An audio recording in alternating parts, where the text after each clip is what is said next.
ওদালগুৰি বামনজুলিত এগৰাকী অসহায় বৃদ্ধা কোনে শুনিব বৃদ্ধাজনীৰ কৰুণ গাথা। দেশ স্বাধীনতাৰ ৭৭ বছৰ অতিক্ৰম কৰাৰ পাছতো ঢুকি নাপালে কোনো ধৰণৰ চৰকাৰী আঁচনি। থাকিবলৈ নাই ঘৰ, খাবলৈ নাই অন্ন, পিন্ধিবলৈ নাই বস্ত্ৰ। ঘৰ বুলিবলৈ ফটা টিনপাত আৰু ফটা কানিৰে আঁৰি দিয়া গোহালি সাদৃশ পৰিৱেশত বাস কৰে আইতাগৰাকী।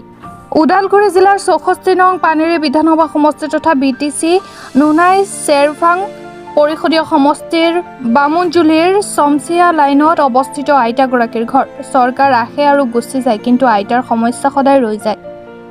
নিৰ্বাচনৰ প্ৰাক্ষণত আইতাৰ ওচৰলৈ বহু নেতা পালি নেতাসকলে আহে যদিও আইতাই লাভ নকৰে কোনো ধৰণৰ চৰকাৰী আঁচনি।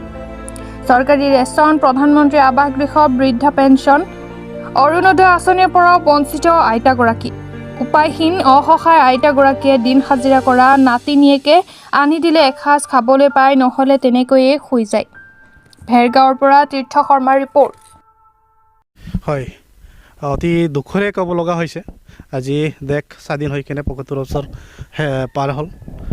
আজি আমি মহাৰাজা জয়ন্তী পালন কৰি আছোঁ। দেশৰ প্ৰধানমন্ত্ৰীয়ে বিভিন্ন ধৰণৰ আঁচনি প্ৰদান কৰিছে জনতাৰ কাৰণে, কিন্তু আজি অতি দুখেৰে আমি ক'ব লগা হৈছে আমি এইটো বামনজুলি ভাৰত ভূটান সীমান্ত গাঁও হয়, আৰু এইটো পানাৰী বিধানসভা সমষ্টিৰ অন্তৰ্গত আৰু BTCৰ নুনাই চেৰভাং সমষ্টিৰ অন্তৰ্গত বামনজুলি চাহ বাগিচা ২ নং বামনজুলি বুলি কয়।